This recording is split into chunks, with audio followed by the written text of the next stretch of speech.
ನಮಸ್ಕಾರ ಸ್ನೇಹಿತರೆ, ನಾನು ಸತೀಶ್. ನಮ್ಮ ಇವತ್ತಿನ ಈ ಹೊಸ ವರ್ಷದ ಸಂದರ್ಭದಲ್ಲಿ ನಿಮಗೆ ವಿಶೇಷ ಜೊತೆ ಮತ್ತೊಂದು ಇನ್ವೆಸ್ಟ್ಮೆಂಟ್ ಪ್ಲ್ಯಾನರ್ನ ಕೊಡುವ ಅಂತ ಒಂದು ಐಡಿಯಾ ಬಂತು. ಸೊ ಅದಕ್ಕೋಸ್ಕರ ಈ ಒಂದು ನನಗೆ ಬಂದಂಥ ಐಡಿಯಾನ ಮತ್ತು ನನ್ನ ಲೈಫಲ್ಲಿ ಕೆಲವೊಂದು ಸೆಟ್ ಆಫ್ ಲೆವೆಲಲ್ಲಿ ಫಾಲೋ ಮಾಡುವಂಥ ಕೆಲವೊಂದು ಸ್ಟ್ರಾಟಜಿನ ನಿಮ್ಗೆ ಕೊಡ್ತಾಯಿದ್ದೀನಿ. ಸೊ ಇದನ್ನು ನೀವು ಫಾಲೋ ಮಾಡ್ಬೋದು, ತುಂಬ ಹೆಲ್ಪ್ ಆಗುತ್ತೆ ಸ್ನೇಹಿತರೆ. ಸೊ ಎಸ್ಪೆಷಲಿ ನಮ್ಮ ಕನ್ನಡದ ಜನಕ್ಕೆ ಫೈನಾನ್ಷಿಯಲ್ ಪ್ಲಾನಿಂಗ್ ಬಗ್ಗೆ ತುಂಬ ಅರಿವು ಮೂಡಿಸುವಂಥ ಒಂದು ಆಪರ್ಚುನಿಟಿ ಇದೆ. ಸೊ ಅದಕ್ಕೋಸ್ಕರನೇ ನಾನು ಅಂದ್ಕೊಂಡೆ ಈ ವಿಡಿಯೋ, ಈ ಕಾನ್ಸೆಪ್ಟ್ ಎರಡನ್ನ ಇಟ್ಕೊಂಡು ನಾನು ಯೂಟ್ಯೂಬಲ್ಲಿ ಮಾಡಿದ್ರೆ ನಿಮ್ಗೊಂದು ತಕ್ಕ ಮಟ್ಟಿಗೆ ಇನ್ಫಾರ್ಮೇಷನ್ ಬರ್ಬೋದು ಅಂತ ನನ್ನ ಒಂದು ಐಡಿಯಾ. ಓಕೆ, ಸೊ ಸಬ್ಸ್ಕ್ರೈಬ್ ಮಾಡಿಲ್ಲ ಅಂದರೆ ಖಂಡಿತವಾಗಿ ಸಬ್ಸ್ಕ್ರೈಬ್ ಮಾಡಿ. ಇದು ಕ್ಯಾಶ್ ಆ್ಯಂಡ್ ಚಾನಲ್, ಕನ್ನಡದ ಚಾನಲ್ ಸ್ನೇಹಿತರೆ. ಸೊ ಅದಕ್ಕಿಂತ ಮುಂಚೆ ಹೊಸ ವರ್ಷದ ಹಾರ್ದಿಕ ಶುಭಾಶಯಗಳು ಸ್ನೇಹಿತರೆ. So happy new year. So ಈ ಹೊಸ ವರ್ಷ ನಿಮಗೆಲ್ಲ ನೀವು ಏನೇನು ಅಂದ್ಕೊಂಡಿದ್ರೆ ಎಲ್ಲ ಒಂದು ಆ ಕನಸುಗಳನ್ನ ನನಸು ಮಾಡಲಿ ಅಂತ ಒಂದು ವಿಶ್ವಾಸ ಮಾಡ್ತಾ ನಿಮಗೂ ನಿಮ್ಮ ಫ್ಯಾಮಿಲಿಗೂ ಹೊಸ ವರ್ಷದ ಶುಭಾಶಯಗಳು, ಅದೇ ರೀತಿ ಹ್ಯಾಪಿ ನ್ಯೂ ಇಯರ್ ಅಂತ ಹೇಳ್ತಾ ನಮ್ಮ ಇವತ್ತಿನ ಈ ವಿಡಿಯೋನ ಕಾನ್ಸೆಪ್ಟ್ ನೋಡುವ. ಓಕೆ, ಸೊ ಸುಮಾರು ಜನ ಅಂದ್ಕೊಂಡಿರ್ಬೋದು, ಸತೀಶ್ ಅವರೇ ನನ್ನ ಹತ್ರ ಅಷ್ಟು ಹಣ ಇದೆ, ನಾನು ಇಂಟ್ರಾಡೇ ತಗೊಂಡು ಇನ್ವೆಸ್ಟ್ಮೆಂಟ್ ಮಾಡಿಬಿಡ್ತೀನಿ, ಹಣ ಡಬಲ್ ಮಾಡ್ಬೋದಾ, ತ್ರಿಬಲ್ ಮಾಡ್ಬೋದಾ, ಈ ಸಾಕಷ್ಟು ಕ್ವಶನ್ಗಳು ಕೇಳ್ತಾ ಬಂದರು. ನಾನು ಅಂದ್ಕೊಂಡೆ ಈ ರೀತಿಯ ಒಂದು ಕ್ವಶನ್ಸ್ ಕೇಳೋದ್ರಿಂದ ಸುಮಾರು ಜನಕ್ಕೆ ಈ ಕ್ವಶನ್ಸ್ ಸಹ ಇರಬಹುದು ಅಂತ ಅಂದ್ಕೊಂಡು ನಾನೊಂದು ಐಡಿಯಾ ಮಾಡಿದೆ. ಸೊ ಈ ರೀತಿಯ ಒಂದು ಮೈಂಡ್ ಸೆಟ್ ಇಟ್ಕೊಂಡು ಬಂದರೆ ಫೈನಾನ್ಸ್ ವರ್ಲ್ಡಲ್ಲಿ ಎಸ್ಪೆಷಲಿ ಈ ಸ್ಟಾಕ್ ಮಾರ್ಕೆಟ್ ಅನ್ನೋ ಒಂದು ದೊಡ್ಡ ಈಜಿ ತೇಲ್ಕೊಂಡು ದಡ ಸರೋದು ತುಂಬ ಕಷ್ಟ ಇದೆ. ಓಕೆ, ಸೊ ನಾನು ಅಂದ್ಕೊಂಡೆ ಅದಕ್ಕೋಸ್ಕರ ಸುಮಾರು ಸಜೆಷನ್ಸ್ ಕೊಡ್ತಾಯಿದ್ದೆ. ಸೊ ಆ ಸಜೆಷನನ್ನೇ ಒಂದು ವೀಡಿಯೋ ಆಗಿ ಮಾಡಿದ್ರೆ ಯಾವ ರೀತಿಯ ಒಂದು ಹೆಲ್ಪ್ ಆಗ್ಬೋದು ಅಂತ ಅಂದ್ಕೊಂಡೆ ಈ ವಿಡಿಯೋ ಮಾಡ್ತಾಯಿದ್ದೀನಿ. ಓಕೆ, ಸೊ ಮೊದಲನೇದಾಗಿ ಎಕ್ಸಾಂಪಲ್ ಅಂದ್ಕೊತೀನಿ ಸ್ನೇಹಿತರೆ. ಸೊ ನಿಮ್ಮ ಹತ್ರ ಯಾವುದೇ ಒಂದು ಹಣ ಸೇವಿಂಗ್ ಇದೆ ಅಂತ ಅಂದ್ಕೊಳ್ಳಿ. ಸೊ ಅದನ್ನ ಬಿಟ್ಟು ಸುಮ್ಗೆ ನೀವು ಸ್ಟಾಕ್ ಮಾರ್ಕೆಟ್ ತೊಗೊಂಬಂದು ಹಾಕ್ಕೊಂಬಿಟ್ಟು ನೀವು ಇನ್ವೆಸ್ಟ್ ಮಾಡ್ತೀನಿ, ಆ ರೀತಿ ಮಾಡ್ತೀನಿ, ಈ ರೀತಿ ಮಾಡ್ತೀನಿ ಅನ್ನುವ ಒಂದು ಇಲ್ಲಾಜಿಕಲ್ಸ್ ಥಾಟ್ಸ್ನ ನಿಮ್ಮ ತಲೆಯಿಂದ ತೆಗೆದ್ಬಿಡಿ. ಯಾಕಂದರೆ ಯಾರೋ ಬಂದು ಹೇಳಿದ್ರು, ಸತೀಶ್ ಅವರೇ ನಾನು ಸ್ಟಾಕ್ ಮಾರ್ಕೆಟಲ್ಲಿ ಇನ್ವೆಸ್ಟ್ ಮಾಡಿದ್ರೆ ನಾನು ಹಣ ಮಾಡ್ಬೋದು ಹಾಗೆ ಹೀಗೆ ಅಂತ ಸುಮಾರು ಜನ ಹೇಳಿದ್ರು ಅನ್ನುವ ಈ ಇಲ್ಲಾಜಿಕಲ್ ಕ್ವಶನ್ನ ನೀವು ನಿಮ್ಮ ಮೈಂಡಿಂದ ತೆಗೆದಾಕ್ಬಿಡ್ಬೇಕು. ಯಾಕಂತೇಳಿದ್ರೆ ಅದು ನೀವು ಗಳಿಸಿರೋ ಹಣ ಸ್ನೇಹಿತರೆ, ನೀವು ಬೆವರು ಸುರಿಸಿ ಕಷ್ಟಪಟ್ಟಿರೋ ಹಣ. ಸೊ ಬೇರೆಯವ್ರ ಮಾತು ಬೇಸಿಸ್ ಮೇಲೆ ನೀವು ಯಾಕೆ ಡಿಸೈಡ್ ಮಾಡಬೇಕು? ಸೊ ನೀವು ಡಿಸೈಡ್ ಮಾಡಿ ಆ ಹಣನ ಯಾವ ರೀತಿಯ ಒಂದು ಉಪಯೋಗ ಲಾಂಗ್ ಟರ್ಮ್ಗೆ ಮಾಡ್ಬೋದು ಅನ್ನುವ ಒಂದು ನೀವು ಪ್ಲ್ಯಾನಿಂಗ್ ಮಾಡಿಕೊಂಡ್ರೆ ಈ ವಿಡಿಯೋದ ಮುಖಾಂತರ ಸಹ ನಾವು ಕೊಡುವಂಥ ಒಂದು ಐಡಿಯಾಸು ನಿಮಗೆ ಹೆಲ್ಪ್ ಆಗ್ಬೋದು. ಓಕೆ, ಸೊ ಪ್ಲ್ಯಾನಿಂಗ್ ಮಾಡ್ಕೊಳ್ಳಿ. ಎಕ್ಸಾಂಪಲ್ ಅಂದ್ಕೊಳ್ಳೋಣ, ನಿಮ್ಮಲ್ಲಿ ಯಾವುದೇ ಒಂದು ಹಣ ಸೇವಿಂಗ್ ಇತ್ತು, ಆ ಹಣನ ಯಾವ ರೀತಿ ಒಂದು ಅಲೋಕೇಶನ್ ಮಾಡ್ಬೋದು ಅಂತ ಹೇಳಿದ್ರೆ ಈ ಸ್ಲೈಡಲ್ಲಿ ಏನು ತೋರಿಸ್ತಿದ್ದೀನಿ. ಅದು ಮೊದಲನೇದಾಗಿ ನೀವು ಆದಷ್ಟು ಗೋಲ್ಡ್ ಮತ್ತು ಸಿಲ್ವರ್, ಈ ಚಿನ್ನ ಬೆಳ್ಳಿ ಅಂತ ಅನ್ಕೊತೀರಿ, ಅದನ್ನು ನೀವು ಇನ್ವೆಸ್ಟ್ಮೆಂಟ್ ಮಾಡೋದು ತುಂಬ ಇಂಪಾರ್ಟೆನ್ಸ್ ಸ್ನೇಹಿತರೆ. ಸೊ ಸುಮಾರು ಜನ ಅನ್ಕೊಬೋದು ಸ್ಟಾಕ್ ಮಾರ್ಕೆಟ್. ನಾವು ಇತ್ತೀಚೆಗೆ ಒಂದು ವೀಡಿಯೋ ಸಹ ನಿಮ್ಗೆ ಶೇರ್ ಮಾಡಿದ್ದೆ. ಸೊ ಒಬ್ಬರು ನಮ್ಮ ಸಬ್ಸ್ಕ್ರೈಬರು ಸ್ಟಾಕ್ ಮಾರ್ಕೆಟಲ್ಲಿ ಯಾವ ರೀತಿ ಹಣ ಕಳ್ಕೊಂಡ್ರು, ಹತ್ತಿರ 26-27 ಸಾವಿರ ಕಳ್ಕೊಂಡ್ರು ಅಂತ ನಿಮಗೆ ಒಂದು ವೀಡಿಯೋ ಶೇರ್ ಮಾಡಿದೆ.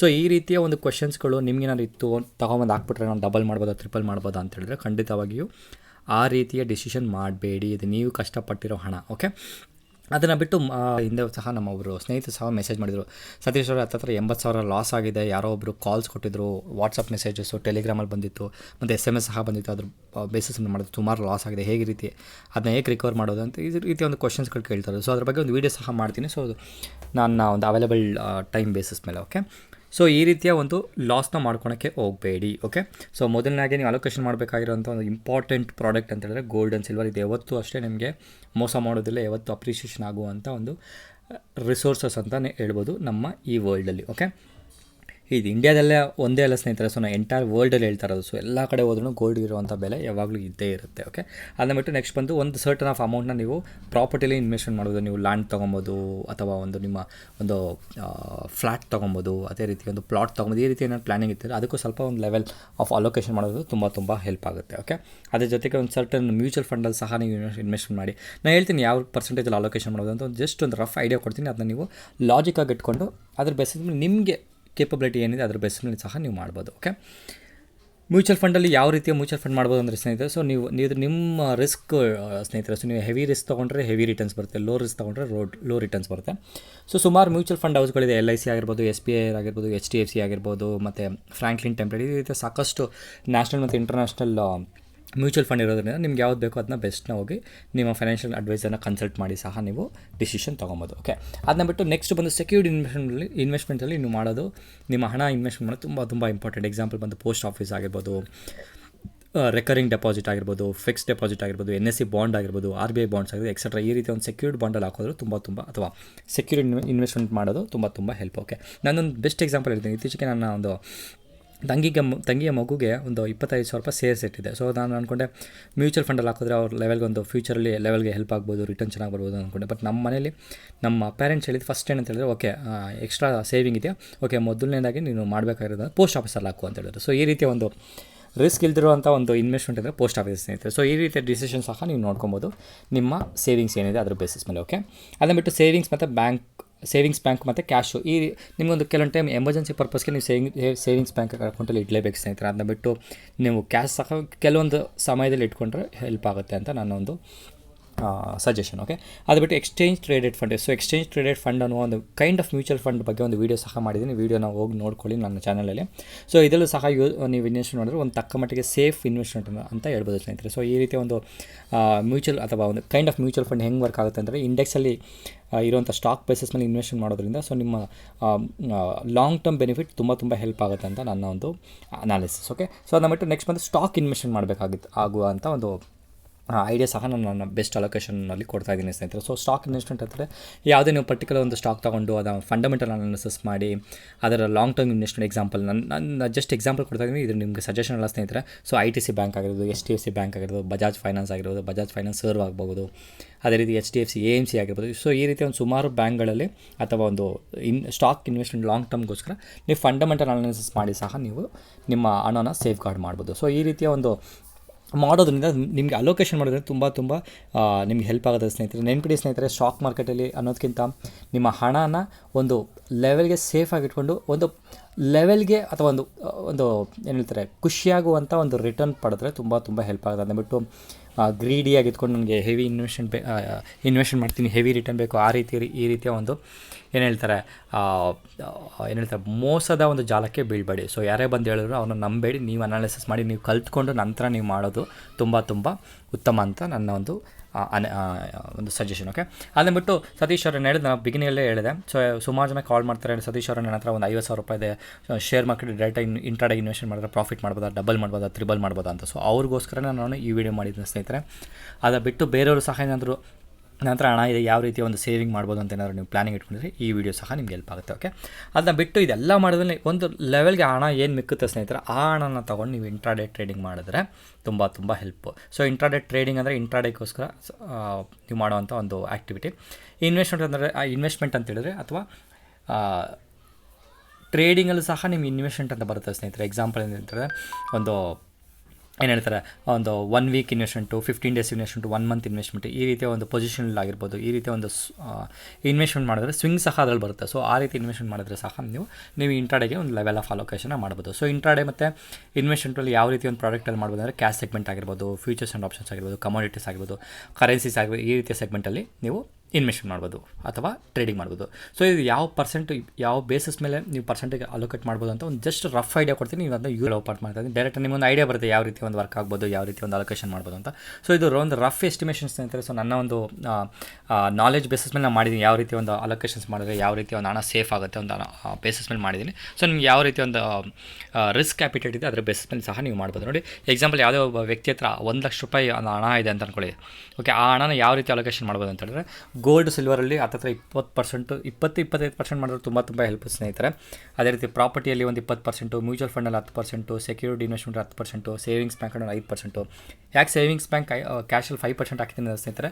ಸೊ ಅದು ನಿಮಗೆ ಒಂದು ಕೈಂಡ್ ಆಫ್ ರಿಟರ್ನ್ ಕೊಡೋದಿಲ್ಲ, ಬಟ್ ನಿಮಗೆ ಒಂದು ಎಮರ್ಜೆನ್ಸಿ ಪರ್ಪಸ್ಗೋಸ್ಕರ ಹಣ ಇಟ್ಕೊಂಡಿರೋದ್ರಿಂದ ಸೊ ನೀವು ಸ್ಟಾಕ್ ಮಾರ್ಕೆಟಲ್ಲಿ ಡೈರೆಕ್ಟಾಗಿ ತೊಗೊಂಡು ಇಟ್ಕೊಬೇಡಿ ಅಥವಾ ಇನ್ವೆಸ್ಟ್ಮೆಂಟ್ ಮಾಡಬೇಡಿ. ಈ ಹಣನ ನೀವು ಸೇಫ್ ಗಾರ್ಡಾಗಿ ಇಟ್ಕೊಂಡ್ರೆ ನಿಮಗೆ ಎಮರ್ಜೆನ್ಸಿ ಟೈಮಲ್ಲಿ ಕಂಟಿಂಜೆನ್ಸಿ ಅಂತ ಏನು ಹೇಳ್ತಾರೆ ಆ ರೀತಿಯ ಸಮಯದಲ್ಲಿ ಹೆಲ್ಪ್ ಆಗುತ್ತೆ. ಓಕೆ, ಅದನ್ನ ಬಿಟ್ಟು ಎಕ್ಸ್ಚೇಂಜ್ ಟ್ರೇಡೆಡ್ ಫಂಡಲ್ಲಿ ಒಂದು 5%, ಸ್ಟಾಕ್ ಇನ್ವೆಸ್ಟ್ಮೆಂಟಲ್ಲಿ ಒಂದು 10%, ಅದನ್ನ ಬಿಟ್ಟು ಒಂದು 20%, 15-20% ನೀವು ಇಂಟ್ರಾಡೇ ಟ್ರೇಡಿಂಗ್ ಅಥವಾ ಇನ್ವೆಸ್ಟ್ಮೆಂಟ್ ಪರ್ಪಸ್ಗೆ ಏನಾದ್ರು ತೊಗೊಂಬಂದರೆ ನೀವು ಒಂದು ರಿಟರ್ನ್ ಸಹ ನೀವು ಈ ಒಂದು ಕಾಲಮ್ ಇಯಲ್ಲಿ ನೋಡ್ಬೋದು. ಸೊ ಆವ್ರೇಜ್ ರಿಟರ್ನ್ ಸಹ ನಾವು ಕೊಟ್ಟಿದ್ದೀನಿ.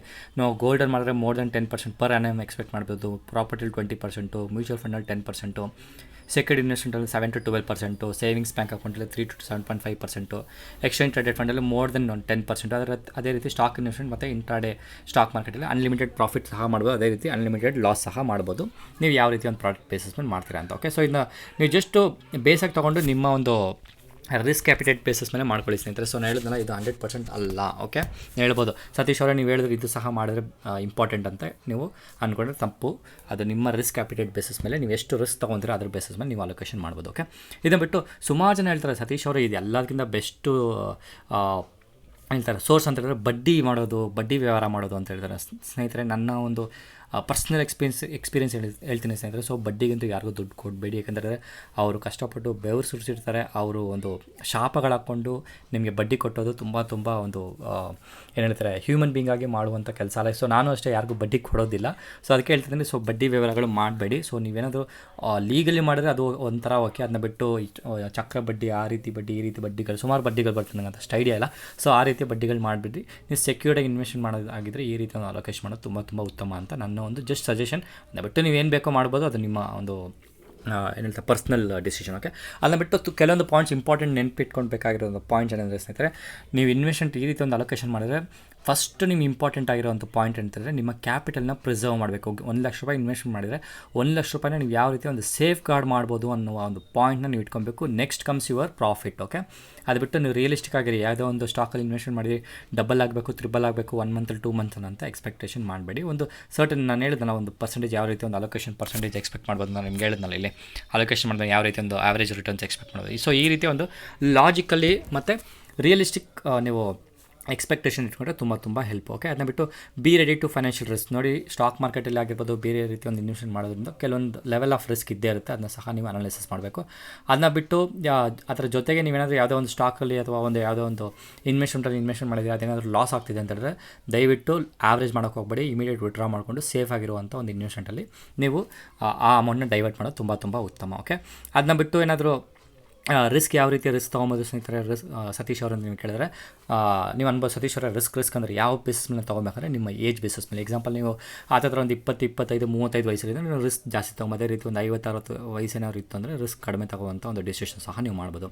ಅದೇ ಬಿಟ್ಟು ನಿಮ್ಮ ಪೋರ್ಟ್ಫೋಲಿಯೋನೇ ಎವ್ರಿ ಮಂತ್ ಆಗಿರ್ಬೋದು ಅಥವಾ 15 days ಒನ್ಸು ಅಥವಾ ನಿಮ್ಮ ಡಿಪೆಂಡಿಂಗ್ ಆನ್ ನಿಮ್ಮ ಒಂದು ಟೈಮ್ ಬೇಸಿಸ್ ಹೆಂಗೆ ಅವೈಲೇಬಲ್ ಇರುತ್ತೆ ಅದ್ರ ಬೇಸಿಸ್ ಮೇಲೆ ಸಹ ನೀವು ರಿವಿಸಿಟ್ ಮಾಡಬೇಕು. ಅದೇ ರೀತಿ ಪೋರ್ಟ್ಫೋಲಿಯೋನ ಒಂದು ಮಾಡಿಫೈ ಮಾಡ್ತಾ ಹೋಗಬೇಕು ನಿಮಗೆ ಬೆಟರ್ ರಿಟರ್ನ್ ಬರಬೇಕಾಗಿದ್ದರೆ. ಓಕೆ, ಅದನ್ನ ಬಿಟ್ಟು ಏನಾದರೂ ಟ್ಯಾಕ್ಸ್ ಬೆನಿಫಿಟ್ಸ್ ನೀವೇನಾದರೂ ಬೇಕಿತ್ತು ಅಂದರೆ ಸಹ ನೀವು ಅದ್ರ ಬೇಸಿಸ್ ಮೇಲೆ ಸಹ ನೀವು ಡಿಸಿಷನ್ ತೊಗೊಬೋದು ನಿಮ್ಮ ಇನ್ವೆಸ್ಟ್ಮೆಂಟ್ ಮತ್ತು ಅಸೆಟ್ ಅಲೋಕೇಶನ್. ಓಕೆ, ಸೊ ನೆನಪಿ ಸ್ನೇಹಿತರೆ, ಈ ಇಮೇಜ್ ಹಾಕಿದ್ದೇನೆ ಅಂತ ಹೇಳಿದ್ರೆ ನೀವು ಜಾಸ್ತಿ ರಿಸ್ಕ್ ತೊಗೊಂಡ್ರೆ ಜಾಸ್ತಿ ರಿವಾರ್ಡು, ಕಡಿಮೆ ರಿಸ್ಕ್ ತೊಗೊಂಡ್ರೆ ಹೇಳಿದ್ರೆ ಕಡಿಮೆ ರಿವಾರ್ಡ್, ಅದನ್ನ ಸಹ ನೀವು ನೆನ್ಪಿಟ್ಕೊಳ್ಳಿ. ಓಕೆ, ಇದು ಒಂದು ತಕ್ಕ ಮಟ್ಟಿಗೆ ಹೊಸ ವರ್ಷದ ಸಂದರ್ಭದಲ್ಲಿ ನಾನು ಕೊಡ್ತಿರುವಂಥ ನನ್ನ ಒಂದು ನಾಲೆಜ್ ಸ್ನೇಹಿತರೆ. ಸೊ ಇಷ್ಟ ಆಗಿದ್ದರೆ ಲೈಕ್ ಮಾಡಿ, ಕಮೆಂಟ್ಸ್ ಮಾಡಿ. ಅದೇ ರೀತಿ ಕ್ಯಾಶ್ ಆ್ಯಂಡ್ ಇದು ಕನ್ನಡದ ಚಾನಲ್ ಸಬ್ಸ್ಕ್ರೈಬ್ ಮಾಡಿ ಎತ್ತರಕ್ಕೆ ಬೆಳೆಯುವಂಥ ಒಂದು ಅಪರ್ಚುನಿಟಿ ಕೊಡಿ. ನಾನು ಸತೀಶ್ ಅಂತ ಹೇಳ್ತಾ ಅಡಿಷನಲ್ ಸರ್ವಿಸಸ್ ಬೇಕಾದ್ರೆ 9620275275 ವಾಟ್ಸಪ್ ಮಾತ್ರ ಮಾಡಿ. ಅದೇ ರೀತಿ ಕ್ಯಾಶ್ ಆ್ಯಂಡ್ ಫಸ್ಟ್ ಅನ್ನೋ ಒಂದು ಪರ್ಸ್ನಲ್ ಟೆಲಿಗ್ರಾಮ್ ಚಾನಲ್ಗೆ ಫ್ರೀಯಾಗಿ ಜಾಯ್ನ್ ಆಗಬೇಕಾಗಿದ್ರೆ Zerodha ಮುಖಾಂತರ ಅಕೌಂಟ್ ಓಪನ್ ಮಾಡಿ ಅಂತ ಹೇಳ್ತಾ ನಮ್ಮ ಇವತ್ತಿನ ಈ ವಿಡಿಯೋನ ಮುಗಿಸ್ತಾ ಇದ್ದೀನಿ. ಹೊಸ ವರ್ಷದ ಹಾರ್ದಿಕ ಶುಭಾಶಯಗಳು ಮತ್ತೊಮ್ಮೆ ಸ್ನೇಹಿತರೆ. ಸೊ ನಿಮಗೆ ಹೊಸ ವರ್ಷದಲ್ಲಿ ಎಲ್ಲ ನಿಮಗೆ ನಿಮ್ಮ ಕನಸುಗಳು ನನಸಾಗಲಿ ಅಂತ ಹೇಳ್ತಾ ನಮ್ಮ ಇವತ್ತಿನ ಈ ವಿಡಿಯೋನ ಮುಗಿಸ್ತಾ ಇದ್ದೀನಿ. ನಾನು ಸತೀಶ್, ಧನ್ಯವಾದಗಳು.